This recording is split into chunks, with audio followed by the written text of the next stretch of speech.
Hi friends, welcome back.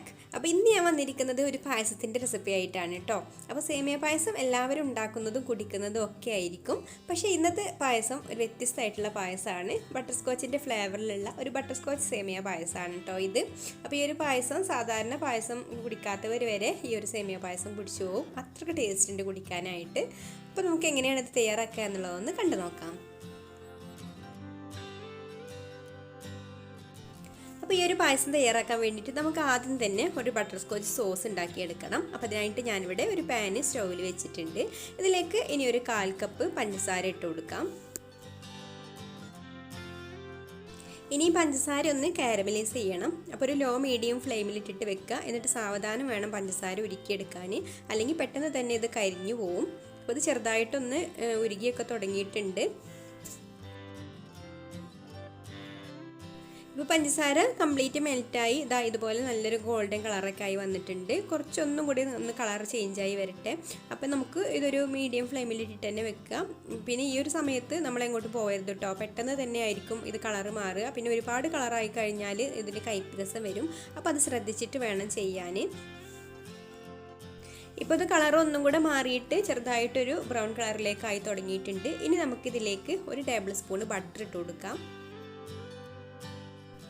ഇനി ഇതുപോലെ ഇളക്കി കൊടുക്കുക. ലോ ഫ്ലെയിമിൽ ഇട്ടിട്ട് ഈ ബട്ടർ ഒന്ന് മെൽറ്റായി വരട്ടെ. ഇപ്പോൾ ബട്ടറൊക്കെ നന്നായിട്ട് മെൽറ്റായി വന്നിട്ടുണ്ട്. അപ്പോൾ നമ്മുടെ ബട്ടർസ്കോച്ച് സോസ് ഇവിടെ റെഡിയായി. ഇനി നമുക്കിതിലേക്ക് പാൽ ഒഴിച്ചു കൊടുക്കാം. അപ്പോൾ ഞാനിവിടെ പായസം തയ്യാറാക്കുന്നത് 1/2 ലിറ്റർ പാൽ വെച്ചിട്ടാണ് കേട്ടോ.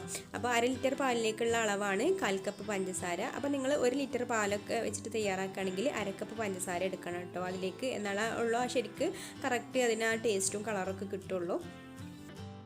അപ്പോൾ പാൽ ഇതിലേക്ക് ഒഴിച്ചെടുക്കുമ്പോൾ ഈ പഞ്ചസാര കാരമലൈസ് ചെയ്തതൊന്ന് കട്ടയായിട്ട് വരും. അപ്പോൾ ആദ്യം കുറച്ച് പാൽ ഒഴിച്ചു കൊടുത്തിട്ട് ഒന്ന് തിളപ്പിച്ചെടുക്കുക. അപ്പോൾ ഇതൊന്ന് നന്നായിട്ട് മെൽറ്റ് ആയിക്കോളും. അതിനുശേഷം പിന്നെ നമുക്കിതിലേക്ക് ബാക്കിയുള്ള പാലും കൂടെ ഒഴിച്ചു കൊടുക്കാം. ഇപ്പോൾ 1/2 ലിറ്റർ പാലും ഞാൻ ഫുള്ളായിട്ട് ഒഴിച്ചു കൊടുത്തിട്ടുണ്ട്. ഇനി നമുക്കിതിലേക്ക് ഒരു 1.5 ടേബിൾ സ്പൂൺ ചവ്വരി ഞാൻ കുതിർത്ത് വെച്ചിട്ടുണ്ടായിരുന്നു. അതും കൂടെ ചേർത്ത് കൊടുക്കാം. അപ്പോൾ കുതിർത്ത് വെച്ചാൽ പെട്ടെന്ന് തന്നെ വെന്ത് കിട്ടിക്കോളും. ഇനി ഇത് തിളക്കുന്നത് വരെ ഇതുപോലെ ഒന്ന് ഇളക്കി കൊടുക്കുക. ഇപ്പോൾ ഇത് നന്നായിട്ട് തിളച്ച് വന്നിട്ടുണ്ട് കേട്ടോ. ഇനി നമുക്കിതിലേക്ക് സേമിയ ചേർത്ത് കൊടുക്കാം. അപ്പോൾ ഞാനിവിടെ ഒരു 1/4 കപ്പും 2 ടേബിൾ സ്പൂണും കൂടെ സേമിയ ഇതുപോലെ നന്നായിട്ട് കുറച്ച് നെയ്യിലൊന്ന് റോസ്റ്റ് ചെയ്തെടുത്തതാണ്. ഇതുപോലെ നല്ലൊരു ചുവപ്പ് കളറാവുന്നത് വരെ റോസ്റ്റ് ചെയ്തെടുത്താൽ മതി. അതും കൂടെ ചേർത്ത് കൊടുക്കാം. സേമിയ ഒരുപാട് വേണ്ട, സേമിയ പെട്ടെന്ന് തന്നെ കൊഴുപ്പായിട്ട് വരും. അപ്പോൾ 1/4 കപ്പും പിന്നെ 2 ടേബിൾ സ്പൂണും കൂടെ 1/2 ലിറ്റർ പാലിലേക്ക് കണക്കാണ്. അപ്പോൾ 1 ലിറ്റർ പാലൊക്കെ എടുക്കുകയാണെന്നുണ്ടെങ്കിൽ 3/4 കപ്പ് സേമിയ എടുത്താൽ മതി. ഇനി ഇളക്കിയിട്ട് നന്നായിട്ടതൊന്ന് വേവിച്ചെടുക്കണം.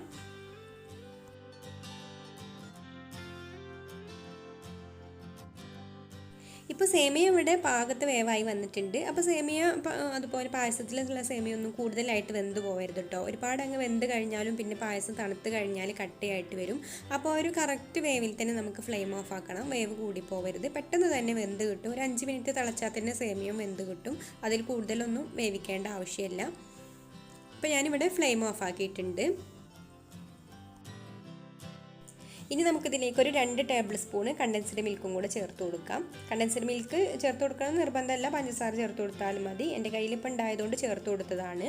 അല്ലെങ്കിൽ നിങ്ങൾ മധുരം നോക്കിയിട്ട് അതിനാവശ്യമായിട്ടുള്ള പഞ്ചസാര ചേർത്ത് കൊടുക്കുക. ഇപ്പോൾ തന്നെ പായസത്തിന് നല്ല മണമൊക്കെ വരുന്നുണ്ട് കേട്ടോ. ആ ബട്ടറിൻ്റെയും അതുപോലെ പഞ്ചസാര കാരമലൈസ് ചെയ്തൊക്കെ നല്ലൊരു മണമാണ് വരുന്നത്. ഇനി നമുക്ക് ആ മധുരം ഒന്ന് ബാലൻസ് ചെയ്യാൻ വേണ്ടിയിട്ട് ഒരു നുള്ളു ഉപ്പും കൂടെ ചേർത്ത് കൊടുക്കാം.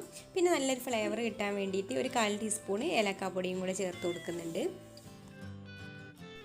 അപ്പോൾ നമ്മുടെ ബട്ടർസ്കോച്ച് സേമിയ പായസം ഇവിടെ റെഡി ആയിട്ടുണ്ട്. ഇനി നമുക്കിത് ചൂടോടുകൂടി തന്നെ സെർവ് ചെയ്യാം.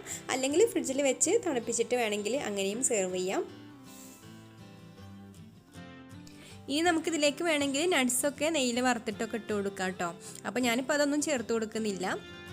അപ്പോൾ നിങ്ങൾക്ക് ഈ ഒരു റെസിപ്പി ഇഷ്ടമായിട്ടുണ്ടെങ്കിൽ ഒന്ന് ലൈക്ക് ചെയ്യാനും അതുപോലെ ഷെയർ ചെയ്യാനും മറക്കരുത്.